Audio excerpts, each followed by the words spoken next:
করেছে আল্লাহ যেন তারই বিচার করে। আর আপনারা দেখেন, এটা দেখি আপনারা বিচারটা করেন। কৃষকের স্বপ্ন পুরে শেষ। আমরা সকলে জানি যে একজন কৃষকের তার সম্পদ হচ্ছে কিন্তু তার চাষকৃত ফসল। আর সেই স্বপ্নের ফসলটি যখন ক্ষতিগ্রস্ত হয়, পুড়ে যায়, তখন কিন্তু একজন কৃষকের স্বপ্নেও কিন্তু শেষ হয়ে যায়, পুড়ে যায়।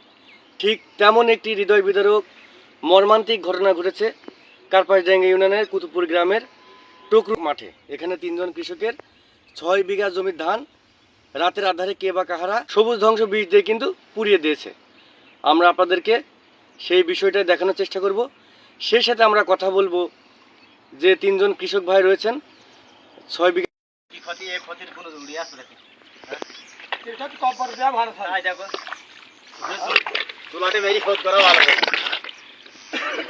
দেখো কি করতে এরকম ক্ষতি মনে দেরি করা যায় দেখো করনি আছে করনা দেখো হ্যাঁ বলো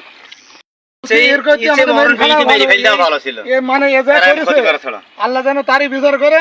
আর আপনারা দেখেন, এটা দেখি আপনারা বিচারটা করেন।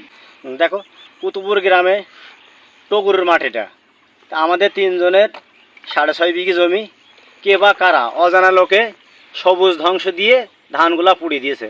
আমরা সর্বোচ্চ দিয়ে আমাদের চাষটা ঠেকাই, আমাদের মেয়াদি নেওয়া লিজ নেওয়া জমি।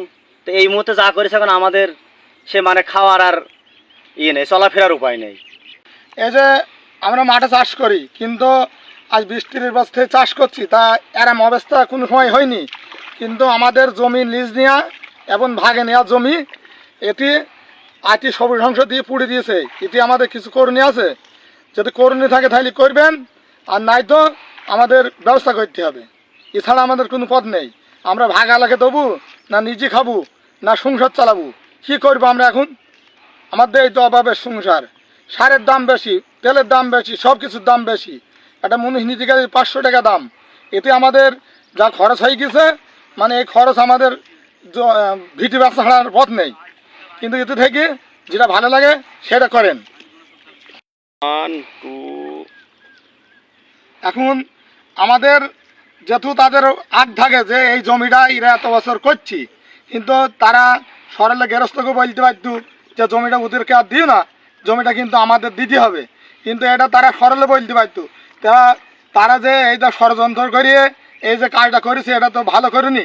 কিন্তু আমাদের এখন মাঝপথে চলে এসে ধানের খরচ শেষ, কিন্তু আমরা কি করবো এখন? আমাদের কিচ্ছু করার নেই, আমরা খাবো কি? এ তো গরিব মানুষ, আমাদের তো জমি জায়গা নেই। আমরা এই ভাগে নিজ নিয়ে এইটা করি, এটা চলাফেরা করে যেটা হয় এটা আমরা খাই। হয়তো ভালো থাকবে, কিন্তু আখিরাতে কি তারা ভালো থাকতে পারবে না। এরকম ক্ষতি করতে নেই মানুষের।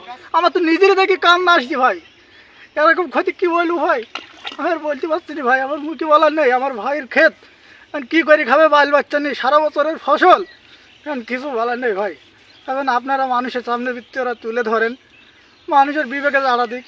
কৃষি অফিসার এসে তারা মাঠটা পরিদর্শন করে দেখে, দেখার পর তাদের যে পরিমাণ ক্ষতি হয়েছে একটু ক্ষতির ব্যবস্থা করে। তাছাড়া তো তাদের কোনো বেঁচে থাকার উপায় নেই। যেটুকু বেঁচে থাকার স্বাবলম্বন যাই ছিল সেটুকু সব এখানে দেয়া, তাদের আর কিছু করার নেই। এখন কৃষি অফিসারের দৃষ্টি আকর্ষণ করছি, কৃষি অফিসার যেন এগুলো পর্যবেক্ষণ করে দেখে জমিতে এসে, এটুকুই আমার আবেদন।